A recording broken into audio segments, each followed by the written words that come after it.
4 నెలల్లోనే దేశవ్యాప్తంగా 1730 కోట్ల విలువైన సైబర్ నేరాలు జరిగాయని ఏపీ హోంమంత్రి అనిత తెలిపారు. సైబర్ నేరాలపై అవగాహన కోసం విజయవాడలో వాక్థాన్ నిర్వహించారు. 16 రకాల సైబర్ మోసాలపై అవగాహన, ఫిర్యాదుల కోసం రూపొందించిన యాప్ను ప్రారంభించారు. ఈ సందర్భంగా ఆమె మాట్లాడుతూ దేశంలో 24% వరకు సైబర్ నేరాలు పెరిగాయని పేర్కొన్నారు. నిత్య జీవితంలో వినియోగించే అనేక యాప్ల ద్వారా మోసాలు జరుగుతున్నాయని తెలిపారు. అనేక సామాజిక మాధ్యమాలు, యాప్లకు పౌరులు అందిస్తున్న వ్యక్తిగత సమాచారమే ఈ మోసాలకు కారణమవుతుందన్నారు. లోన్ యాప్లు, హనీ ట్రాప్, ఇతర యాప్ల ఊబిలో పడి పలువురు ప్రాణాల మీదకి తెచ్చుకుంటున్నారని తెలిపారు. ఈ నేరాల నియంత్రణకు రాష్ట్ర స్థాయిలో సైబర్ సమన్వయ బృందం ఏర్పాటు చేస్తామని హామీ ఇచ్చారు. ప్రతి జిల్లాలోనూ సైబర్ సెల్ చురుగ్గా పనిచేయాలని ఆదేశించారు. కానీ ఫేస్బుక్ లేకపోతే మాత్రం చాలా ఆశ్చర్యపోయే పరిస్థితులు ఈరోజు ఉన్నాయి.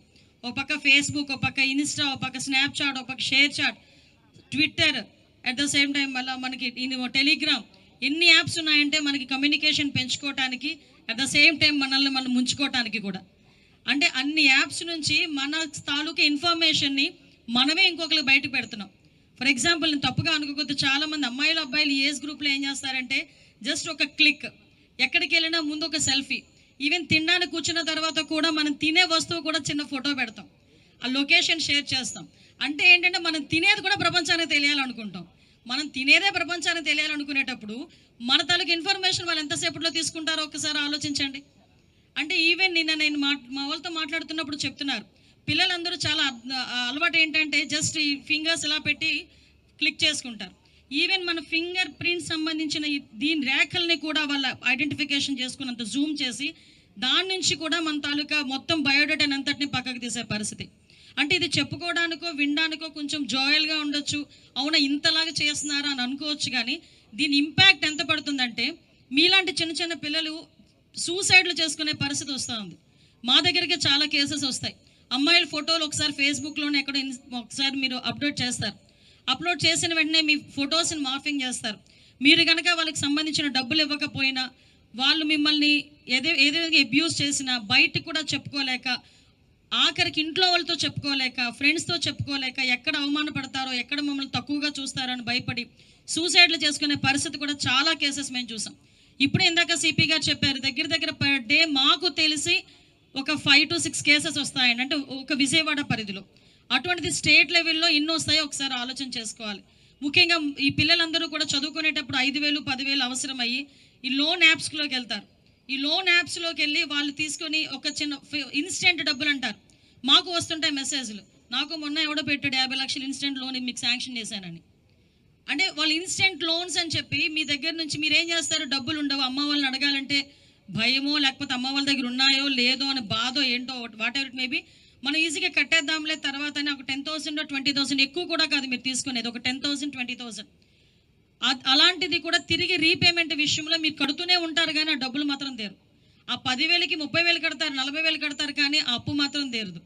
డెఫినెట్గా వాళ్ళు ఏం చేస్తారంటే ఈవెన్ ఒక క్లిక్, నిన్న మా వాళ్ళు చూపిస్తే నిజంగా ఆశ్చర్యం అనిపించింది. ఒక క్లిక్ మీ కాంటాక్ట్స్ అన్నీ కూడా వాళ్ళ చేతిలో ఉంటాయి. మీ తాలూకా పేరెంట్స్కో, మీ తాలూకా రిలేటివ్స్కో, వాళ్ళందరికీ కూడా మీ ఫొటోస్ మాఫ్ చేసి పెడతామని చెప్పి ఒక బీటెక్ స్టూడెంట్, ఒక అమ్మాయి నా దగ్గరికి, ఒక అమ్మాయి సూసైడ్ చేసుకుంది వైజాగ్లో లాస్ట్ ఒక 2 years బ్యాక్. ఏంటంటే ఇదే సిచ్యువేషన్. అంటే మేము ఎందుకు చెప్తున్నామంటే వాళ్ళు అలా బెదిరించి మీ దగ్గర నుంచి డబ్బులు తీసుకోవటం కానీ, మీ పేరెంట్స్ని బెదిరించి ఆ డబ్బులు తీసుకోవటం కానీ, ఇది ఒక క్రైమ్ విపరీతంగా పెరిగింది. ఇలాంటివనే కాకుండా హనీ ట్రాప్స్, ఇవన్నీ కూడా ఒక్కొక్కటి రోజు రోజుకి టెక్నాలజీ పెరుగుతోంది. నేనేమంటానంటే ఈరోజు మన డిపార్ట్మెంట్ వాళ్ళు ఒక మంచి ఇనిషియేషన్ తీసుకున్నారు. ఈ ఇనిషియేషన్ అన్నది ఏదో మనం కూర్చొని ఒక అవేర్నెస్ క్రియేట్ చేసాము, ఒక యాప్ క్రియేట్ చేసాము అన్నది కాకుండా, ఒక వాక్ మనం పెట్టామన్నది కాకుండా, వాట్ ఎవర్ ఇట్స్, మనం ఇప్పుడు సైబర్ సోల్జర్స్ అన్నది మనం రెడీ చేసుకుంటున్నాము. ఈ సైబర్ సోల్జర్స్లో అవేర్నెస్ పెరగాలి, అట్ ద సేమ్ టైం మన దగ్గర కూడా టెక్నికల్ సపోర్ట్ కూడా పెరగాలి. ఎందుకంటే ఈరోజు మొత్తం స్టేట్ లెవెల్లో సైబర్ పోలీస్ స్టేషన్స్ అయితే డిస్ట్రిక్ట్కి ఒకటి ఉంది. ఆ డిస్ట్రిక్ట్కి ఒకటి ఉన్న సైబర్ పోలీస్ స్టేషన్స్లో ఒక సిఐ క్యాడర్ మాత్రమే, ఒక ఆఫీసరు, వాళ్ళకి ఒక 2-3 కానిస్టేబుల్స్ని మనం పెట్టుకున్నాం. కానీ ఈ సైబర్ సెల్ అనేది నాకు తెలిసి ఒక 3 దగ్గర 4 దగ్గర కొంచెం యాక్టివేట్లో ఉంది. బట్ నేనేమంటానంటే ప్రతి జిల్లాలోని కూడా ఈ సైబర్ సెల్ ఓపెన్ చేయాలి, సైబర్ సెల్ యాక్టివేట్లోకి రావాలి.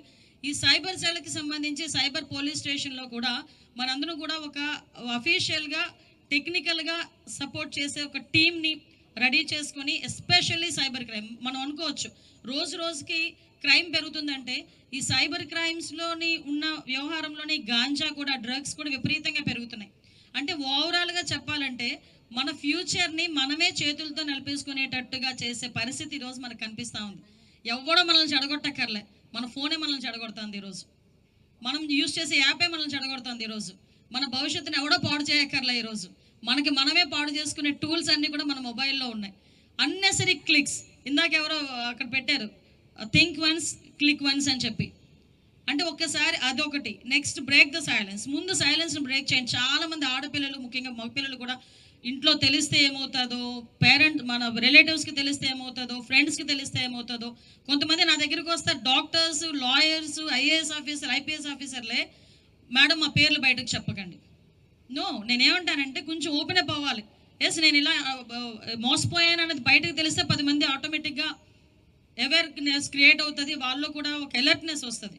సో మేమేమంటామంటే ఈరోజు మన డిపార్ట్మెంట్ తరపు నుంచి కూడా కంపల్సరీగా సపోర్ట్ చేయాలి, డిపార్ట్మెంట్ కూడా సపోర్ట్ చేయాలి. వాళ్ళకి కావాల్సింది ఇందాకే అన్నారు, మనకి central cyber crime coordination team కాదండి, ఒక state cyber crime coordination team ఏర్పాటు చేయాలండి. దానికి ఆ దిశగా ముందుకెళ్ళాలి మేడం అని చెప్పారు. డెఫినెట్గా ఆ విషయంలో మేమందరం కూడా సపోర్ట్ చేస్తాం. గవర్నమెంట్ పరంగా మీకు సపోర్ట్ చేస్తాం.